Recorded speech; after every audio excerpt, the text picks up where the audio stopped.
Hello, I'm Mahi Bhatt and I welcome all of you to the Right News. For today's session, we have Mr. Rahul Pandita with us, who is a social worker, a social activist you can say, and also the member of a youth KPOA. So I would like to welcome him for being present here and giving us the opportunity to have this healthy discussion with him. So I welcome you to TRN. Thank you so much, Mahi. Thank you so I think हमें start ही KPOA से करना चाहिए. सो आप बताइए मुझे कि आपने join कब किया KPOA और आपकी आइडियोलॉजी क्या थी उसके पीछे, कि आप वो मोटिवेशन, वो इन्फ्लुएंस हुए आप ज्वाइन करने के लिए? Firstly thank you so much TRN for having me here. तो KPOA की बात अगर मैं करूं तो I have been in touch with mister Sunil ji from last so many days. तो जो एक आइडियोलॉजी KPOA की है वो कहीं ना कहीं जो मेरी अपनी एक आइडियोलॉजी या मेरे जैसे बहुत सारे KP यूथ्स की जो आइडियोलॉजी है वो कहीं ना कहीं हद तक 99% और आई कैन से अनडाउटफुली 100% मैच करती है. बिकॉज KPOA का एक जो इनका प्लेटफॉर्म है that is to unite all the organisations together so that हम लोग एक सिंगल अम्ब्रेला के अंडर हम लोग काम करें अपनी कम्युनिटी के लिए. सो दैट जो अभी तक हमारा एग्जॉडस हुआ है उसके लेके जो हमारे को एक सिंगल एजेंडा जो हमें बनाना है, तो वो एक आइडियोलॉजी थी KPO की, उसकी तरफ मैं आई कैन से कि मैं बहुत प्रभावित हुआ उस तरफ. और मेरे को लगा कि हाँ अब फाइनली एक ऑर्गेनाइजेशन है जो एक सिंगल वे आउट में सेंट्रल मिनिस्ट्री या स्टेट मिनिस्ट्री को एक आइडिया देना चाहती है, एक बताना चाहती है कि KP जो एक मूवमेंट है वो अब तैयार है. सो दैट हमारा जितना भी अभी तक जो भी 31 ईयर्स तक जो हमारा एग्जॉडस है उसमें जो भी प्रॉब्लम्स आई उसको अब हम एक प्रॉपर चैनलाइज वे में हम लोग आगे आके उसको सॉर्ट करना चाहते हैं. तो वो एक आइडियोलॉजी थी जो मेरी कंप्लीटली मैच हो रही थी उनके साथ. So that is the reason मैंने कल ही KPO ज्वाइन की है. एंड मैं श्योरली ये बोलना चाहता हूँ कि आगे चल के हमारे साथ बहुत सारा यूथ जुड़ने वाला है जो KPO की आइडियोलॉजी है उसको आगे लेके सेंट्रल गवर्नमेंट तक और जो स्टेट मिनिस्ट्री है उनको बताना चाहती है that we are now ready to get our rights back. So KPOA बाकी ऑर्गेनाइजेशन से डिफरेंट कैसे है? डिफरेंट इन द सेंस मैं ये बोल सकता हूँ डिफरेंट इस वे में है कि हम लोगों का जो एक मेन कोर एजेंडा है वो ये है कि हम लोग हमारे पास बहुत सारी डिफरेंट ऑर्गेनाइजेशंस रही हैं अभी तक, राइट? तो सबका एक अपना एक मोटिव था, सबका अपना एक वे था कम्युनिटी को बेटरमेंट करने के लिए. बट कहीं ना कहीं हम लोग कुछ हद तक लैक हो रहे थे. तो KPO का जो एक मेन कोर एजेंडा जो डिफर करता है इसको बाकी ऑर्गेनाइजेशंस के साथ, वो ये था कि हम लोग इन सब ऑर्गेनाइजेशंस को साथ में लेके चलें, एक सिंगल यूनिट बन के चलें. सो दैट जो एक कम्युनिकेशन गैप है कहीं ना कहीं सेंट्रल गवर्नमेंट की तरफ से या कहीं ना कहीं जो बेसिकली एज अ कम्युनिटी हम लोग जहाँ कम्युनिकेशन हमारी गैप हो रही है उसको हम एक कंबाइन वे में प्रेजेंट करें. तो KPO का जो मेन आपने जैसे जो आपका क्वेश्चन था कि कोर डिफरेंस क्या है, वो डिफरेंस यही है कि हम सबको यूनाइट करना चाहते हैं. यूनाइट करके अगर हम फाइट करेंगे तो डेफिनेटली जो हमारा आउटकम है वो बहुत जल्दी आएगा. यस. सो जैसा कि हमने देखा है, एक बहुत ही common point I just bring up, बाकी कम्युनिटीज़ में लाइक विद ड्यू रिस्पेक्ट उनमें बहुत यूनिटी होती है. लाइक अगर आप न्यूज़ पे देखेंगे, TV पे देखेंगे, अगर एक के साथ कुछ होता है तो पूरी community stands up for them, like for him और हर. बट KP कम्युनिटी में थोड़ा सा लैक ऑफ वो ट्रस्ट कह लो या फिर टुगेदरनेस है, लैक ऑफ टुगेदरनेस है. सो आपको क्या लगता है कि आप उसे ओवरकम कर सकते हैं, कि ये KPOA उसे ओवरकम कर सकता है और सबको साथ ला सकता है? Because that is the basic step, वो स्टेपिंग स्टोन है. अगर आपको पूरी KP कम्युनिटी को साथ लाना है आपको उसे बिल्डअप करना ही होगा. टू बी वेरी ऑनेस्ट मैं टोटली इस चीज़ को एक्सेप्ट करता हूँ and I feel sorry for this that yes there is that gap is there in our community. But मैं यहीं पे एक और चीज़ भी ऐड करना चाहूँगा कि वो गैप आई गेस 90s से पहले की जनरेशन में था. अगर मैं 90s के बाद की जनरेशन की बात करूँ तो हम लोग बहुत यूनाइटेड हैं. अगर मैं 90s के बाद की जो हमारी माइग्रेशन के बाद जो जनरेशन हमारी आई है, हम लोग बहुत हद तक सिमिलैरिटी रखते हैं, हमारे थॉट प्रोसेसेस सेम है, हमारा जो एक अप्रोच है नेशन बिल्डिंग बिल्डिंग को कह लो या चीज़ों को सॉर्ट करने के लिए बहुत हद तक सेम है। बट हाँ, एक जो मेरे को भी पर्सनली लगता है कि एक कमी जो है वो ये है कि हम लोग सपोर्ट तो कर लेते हैं, हम बैक एंड पे सपोर्ट कर लेते हैं, बट हम फ्रंट पे नहीं आ पाते हैं। वो चीज़ है हमारे को जिसको हमें ओवरकम करना है। और KPOA का जो मेन एजेंडा है और जो मेन मकसद है वो यही है कि हम लोग इस चीज़ को ओवरकम करेंगे कि जो हमारा यूथ है वो सामने आए। क्योंकि बैक एंड पे अगर मैं आपको देखूं, अगर मैं इस चीज़ पे थोड़ा ऐड करना चाहूँगा, अगर KP सॉलिडारिटी एक चीज़ है जो अभी PM पैकेज से रिलेटेड SO 194 के लिए उन्होंने प्रोटेस्ट कर रहे हैं, वो हर किसी ऑर्गेनाइजेशन से मिले हैं, वो LG से भी मिले, ऑनरेबल लेफ्टिनेंट गवर्नर से भी मिले, वो JNK के। तो जब आप उनको देखते हो, they are just 22-23 year old KP youths, right. जब वो अपने हक के लिए सामने आ सकते हैं और एक इतना बड़ा सोशल वेव क्रिएट कर सकते हैं, राइट। तो हम लोग as a youth of KP community अगर हम साथ में मिल जाएंगे तो डेफिनेटली हम लोग एक डिफरेंस क्रिएट कर सकते हैं जो सबको दिखेगा। और हमारा KPOA का जो मेन कोर एजेंडा है दैट ओनली कि हम लोगों को एज ए यूथ, हमको अब बैक हैंड पे नहीं, हमको फ्रंट फुट पे आके अब अपनी फाइट लड़नी है। That's true. लाइक अगर हम सब साथ होंगे, वो थोड़ा टुगेदरनेस, वो थोड़ा यूनिटी लाएंगे, only then we can save our community. So KPOA, जैसा कि मैंने बोला, क्या वो मतलब सोशल मीडिया को यूज़ करके अपना वो सेंस ऑफ टुगेदरनेस इम्पोज करने की, उसके लिए उन्होंने क्या सोचा है, उसके रिगार्डिंग उनकी क्या पॉलिसीज़ है? Because social media is one of the major sources, everyone uses it, and for bringing the youth together, this is the key. So उसके regarding आपकी क्या policies है, आपकी क्या ideology है? डेफिनेटली हम लोगों का आज की डेट में without social media there is nothing, right. If you want to show your presence, social media is the key to it, right. तो हम लोगों का मेन जो हम लोग सोच रहे हैं, हम लोग डेफिनेटली एक सोशल मीडिया प्रेजेंस बनाएंगे।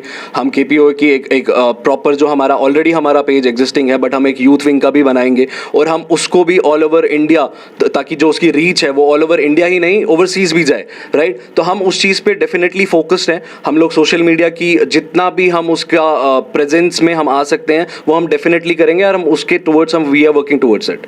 Okay, so that's good to hear. And also I would like to say, जैसा कि मैं अभी इसी के बारे में, इसी से रिलेटेड क्वेश्चन भी है, हमने देखा है, like I'm also, I'm just a part of the youth, so I'll just talk it from my perspective. मुझे भी अपने कल्चर के बारे में इतना नॉलेज नहीं है, इतना डीप नॉलेज या इतना डीप सेंस नहीं है, so I can't point out fingers on other people. So वो बॉन्ड, वो रूट्स से कनेक्शन चला गया है। सो क्या ये KPOA की ऑर्गेनाइजेशन ये कुछ काम ऐसा करेंगी जिससे हो सकता है कि जो हमारा यूथ है उन्हें वापस थोड़ा वो सेंस ऑफ अपना होमलैंड का सेंस ऑफ थोड़ा कि हम अपनी रूट्स से थोड़ा कनेक्ट हो, वो वापस से जागे उनमें? माही, मैं एक चीज़ मतलब यहाँ पे मैं यही बताना चाहूँगा कि अगर आप यूथ की बात करोगे कि हमारा कनेक्ट हमारा नहीं हो पा रहा है, जो हमारे कल्चरल है, डेफिनेटली हम थोड़ा बहुत अपने कल्चर से थोड़ा दूर हैं। मैं ये नहीं कहूँगा कि हम बहुत दूर हैं, बट हम थोड़ा दूर ज़रूरी हैं। बट उसमें हमारे पेरेंट्स का भी एक रोल रहता है। डेफिनेटली हमें उन्हें भी एजुकेट करना है so that we can surely, अगर हम we as a youth we have to come forward, we have to talk with our parents as well that what exactly our culture was, right, so that they can guide us on that. Apart from that, अगर मैं KPOA की बात करूं तो KPOA का जो हम लोगों का एक जो तरीका रहेगा वो यही रहेगा कि जब आप टीम में जुड़ते हो, जब आप एक यूथ एक आपके साथ चलता है, तो definitely they will ask their parents as well, right, कि उनका बेसिक जो कल्चर था वो क्या था। वो हम डेफिनेटली उस पर भी हम वर्कआउट करेंगे। बट मैं कल्चर को ये बोलना कि हम उससे दूर हैं या होमलैंड से हम दूर हैं, डेफिनेटली हम हैं। बट हर एक KP के अंदर एक फीलिंग है कि हम लोग अपने होमलैंड की तरफ ज़्यादा नॉलेज रखें और हम अपने होमलैंड वापस रिटर्न भी करें। उस पे KPOA का डेफिनेटली आगे चल के आपको स्टैंड दिखेगा कि हम किस तरीके से उसको मैनेज कर रहे हैं, हम किस तरीके से उसको और एनहांस कर रहे हैं। Okay, so I would also like to say कि जैसा कि हमने देखा है, हमारे पेरेंट्स जो थोड़ी ओल्डर जनरेशन है उनसे काफ़ी थोड़ी ऐसी खामियां रह गई थी, कह लीजिए, कि वो कनेक्शन हमें दे नहीं सके। उनकी भी गलती नहीं है, बिकॉज माइग्रेशन, फिर सेटल होने में इतना प्रॉब्लम, तो उनकी भी गलती नहीं है। सो हम एज अ मेंबर, लाइक हम सब जो भी KP कम्युनिटी के यूथ हैं, व्हाट कैन वी डू, मतलब हमारा क्या उसमें रोल रह सकता है कि हम मेक श्योर करें जो हमारे आगे की जनरेशन है वो ये सब उनसे उनमें वो लॉस ऑफ टच ना हो. What can we do as a youth? Firstly yes, जो हमारे पेरेंट्स थे उन्होंने वो ट्रॉमा, जब वो माइग्रेशन हुई, वो ट्रॉमा से वो गो थ्रू हुए, तो उस टाइम पे उनके लिए खुद को स्टैंड करना और अपनी फैमिली को स्टैंड करना वो बहुत इंपॉर्टेंट हो गया था, राइट? तो मैं ये उनकी गलती नहीं मानता कि कुछ हद तक, बिकॉज वो अपना घर बार सब छोड़ के, उनका सब कुछ लॉस्ट होके, ठीक है, कोई भी अगर मैं ह्यूमन बीइंग की अगर मैं बात करूँ, अगर वो इतना ट्रॉमा के थ्रू उसके बाद वो आ रहा है and then he has to go for the survival itself, right? तो वो सर्वाइवल प्रोसीजर जो था उसमें शायद कहीं ना कहीं वो एक टच नहीं दे पाए अपने बच्चों को, but mostly I can say that 90% लोगों ने कोशिश करी and still they are doing their efforts, वो अपने दे रहे हैं. वी एज ए यूथ, मुझे लगता है कि इट्स हाई टाइम नाउ कि हमको आगे आना पड़ेगा, हमको अपनी फैमिली को भी इन्वॉल्व करना पड़ेगा, हमको अपनी फैमिली से भी बात करनी पड़ेगी about our culture, about our roots, right? तो हम लोगों को आगे आना पड़ेगा, क्योंकि अगर हम जितनी देर हम पीछे रहेंगे, जितनी देर हम ये सोचेंगे कि अच्छा अब ये ऑर्गेनाइजेशन क्या कर रही है, वो ऑर्गेनाइजेशन क्या कर रही है, वो टुगेदर कब होंगे, उस चीज़ से हम और पीछे होते जा रहे हैं, हम सामने नहीं आ पा रहे. अब जब ये टाइम है, it's 2021 now, it's high time कि यूथ जो है वो मिलके आए सामने. You being you are into this news agency, right? तो आपका भी एक रिस्पॉन्सिबिलिटी बनता है कि आप अपने कल्चर को किस तरीके से रिप्रेजेंट कर रहे हैं अपने चैनल के through, which you are doing amazingly, right? तो जब हम लोग कनेक्ट करेंगे, जब हम लोग ये चीज़ें देखेंगे, you taking responsibility as a news anchor that you are representing whole Kashmiri community and what exactly our culture is. I being a social activist, मैं इसमें ये कोशिश करूं कि मैं लोगों को जोड़ूं, लोगों को अवेयर करूं कि हमारे साथ क्या हुआ है एंड हमको उसको कैसे ओवरकम करना है. हर किसी का एक अपना वे आउट है एंड वो वे आउट किस तरीके से निकलेगा, वो तब निकलेगा जब हम लोग साथ में होंगे. हम लोग साथ में होंगे, हम लोग चीज़ों को डिसाइड करेंगे, हमको एक तरीका निकालेंगे, एक ब्लू पेपर, एक पेपर निकालेंगे कि किस तरीके से हमारा जो रूट कॉजेज़ हैं, जो हमारे पॉइंट 1s हैं, पॉइंट 2s हैं, उसको हम किस तरीके से चैनलाइज करेंगे. वो तभी होगा जब हम लोग साथ में बैठ के, साथ में मिल के जुड़ेंगे और आगे अपने कल्चर को प्रिजर्व करेंगे. That's true. बट जैसा कि हमने देखा है, हमारी जो बाकी इंडिया वास्ट कंट्री है, यहाँ पे फ्रीडम है, आपको जो रिलीजन प्रैक्टिस करना आप वो कर सकते हैं. एंड उसके रिगार्डिंग आपको जो करना है, मतलब कुछ फोर्सफुली नहीं, बट आपको फुल फ्रीडम आप कर सकते हैं. बट हमने बहुत बार ऑब्जर्व किया है कि जो केपी कम्युनिटी के ग्रुप्स होते हैं, लाइक हमारे जो इश्यूज रेज करते हैं, they are not taken seriously a couple of times, most of the times, to be honest. And why do you think, like, what is the reason behind that? What are we doing wrong that we are not taken seriously? मैं इस चीज़ में यही चीज़ बोलूँगा कि जितनी देर तक हम diversify तरीके से चलते रहेंगे, जितनी देर तक हम अलग अलग कोर एजेंडाज़ को डिफ़ाइन करते रहेंगे, तब तक शायद हमें कोई सीरियसली नहीं लेगा. जब हम एक सिंगल प्लेटफॉर्म पे अगर हम आते हैं, अगर हम लोग सारे मिल के अगर हम काम करते हैं, हम एक वॉइस बनते हैं. अगर मैं कल की बात करूँ, कल मैं एक इंटरव्यू देख रहा था, सुनील जी का ही मैं इंटरव्यू देख रहा था. उन्होंने एक बात बोली कि दिल्ली का कुछ वो मेंशन कर रहे थे कि एक ऑर्गेनाइजेशन के पास 10,000 पीपल हैं, दूसरी ऑर्गेनाइजेशन के पास 50,000 पीपल है.